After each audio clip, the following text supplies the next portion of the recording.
Hey guys, it's John here, and in this video I want to share to you 10 lessons on how you can manage your money better from one of my favorite investing book called The Psychology of Money. The book started with the story of Ronald James Read. He was an American philanthropist, investor, janitor, and a gas station attendant. James Read was an ordinary, normal guy. He fixed cars at a gas station for 25 years and he swept floors at JCPenney for 17 years. And he bought a 2-bedroom house for $12,000 at the age of 38, and he lived there for the rest of his life. Unfortunately, in 2014, at the age of 92, he passed away. And when he passed away, he had a net worth of over $8 million. He gave away $2 million to his stepkids and another $6 million to local hospital and library. Those who knew Read baffled. Where did he get his money? Apparently there was no secret, there was no lottery win, there was no inheritance. He only saved what he could over decades and it compounded to $8 million. The key lessons here is how you behave or manage money is more important than your income. Alright, enough about this introduction of the book. Let's get straight to lesson number 1. Lesson number 1, everyone thinks differently about money and there's no one crazy. So people apparently do crazy things with money, and no one is crazy because we all raised by different parents, different values, different income. We all have unique experiences about money, and what seems crazy to you might make sense to me. There was a story about lottery tickets purchased by the lowest income household in the US.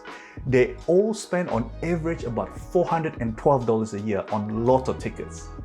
And the same group of people who spend this $400 on lottery tickets, they couldn't even come up with $400 on emergency funds. And I just cannot understand why they would do something like that. If it's me, I would rather save the $400 on investing, but they have to live paycheck to paycheck and they have no savings. And when they buy these lottery tickets, it is like they are paying for a dream. They are paying for the tangible things. So buying lottery ticket for them is the only time maybe in their life that they can hold to a tangible dream, that they are paying for this dream that one day they can get out of their poverty, they can get out of this situation.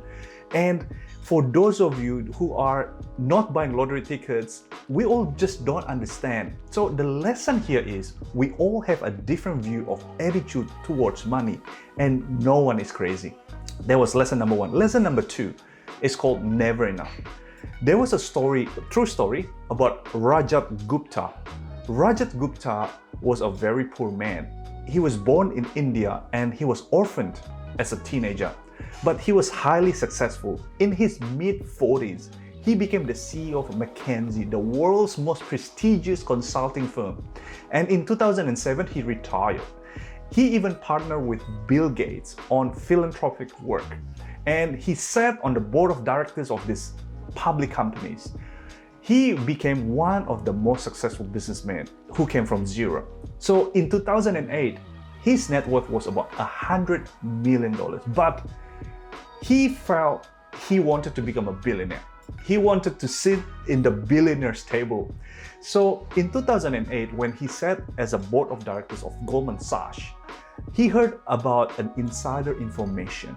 He heard about Warren Buffett wanted to invest $5 billion into Goldman Sachs.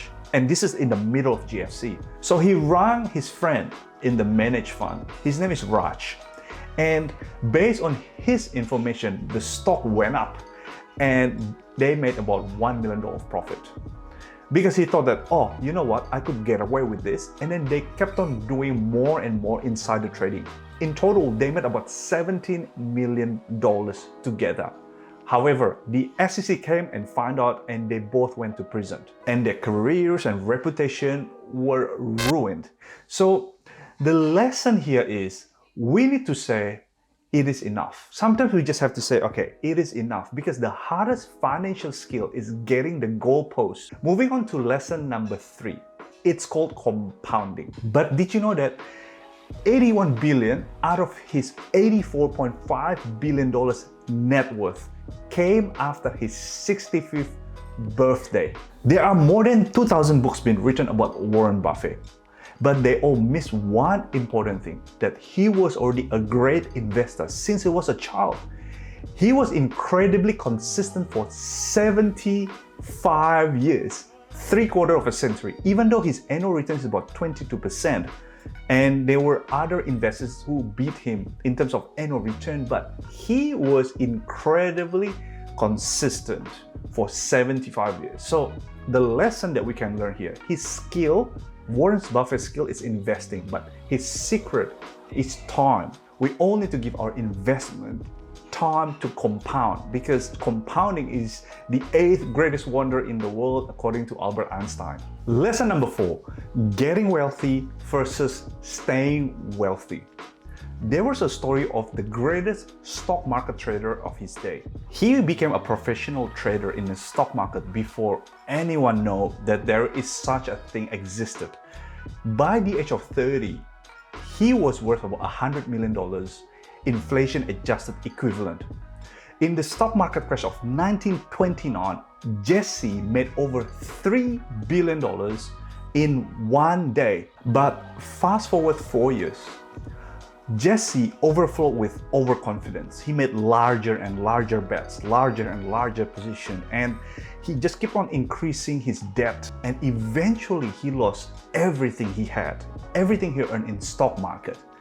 Because he was so broke and ashamed, unfortunately in 1933, he committed suicide.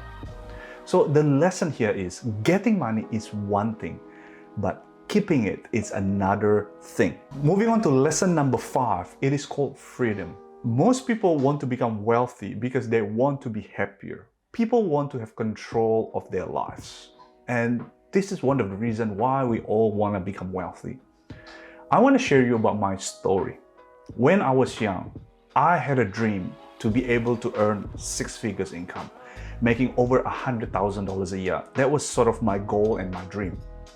And throughout my career, there was one point where I was able to reach this 6-figure income. It was incredible, but as you know, the more money you make, the more responsibilities that you need to have. And because of this job, I was working over 60 hours a week. I had to work weekends, I had to work late nights, I had to work on public holidays.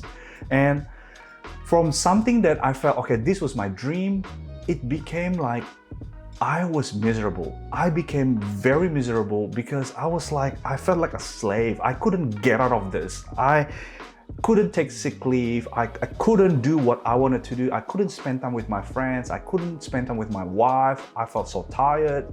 I was so tired. I was grumpy. I was negative and all these things. And I realized one thing, and I learned the lesson that the highest form of wealth is the ability for you and I to wake up every morning and say, I can do whatever I want today. And I believe this is the real wealth. Freedom. Money will allow you to buy freedom, allow you to buy time, give you some options and some luxury goods. So that was lesson number 5. Lesson number 6. Wealth is what you don't see. There is a huge difference. There's a big difference between rich people and wealthy people. You can see rich people everywhere on the street. They drive Lamborghini. You look at them in Instagram, they have got this yacht, they have got nice houses, they live in this high neighborhood. Like, you can see rich people everywhere. But rich and wealthy, they are two different things. When I was working in the accounting firm, there was a story, real story. There was a taxi driver and I was doing his tax return. So this taxi driver, he had few investment properties. He had side businesses. He was incredibly wealthy.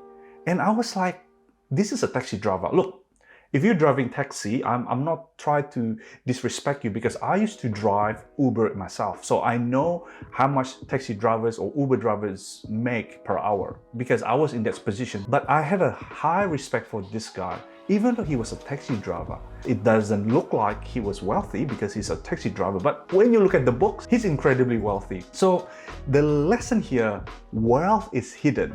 It is actually income not spent. That is real wealth. Income not spent. Moving on to lesson number 7, which is saving money. Savings can be created by spending less. Okay, so if you spend less, you can save more.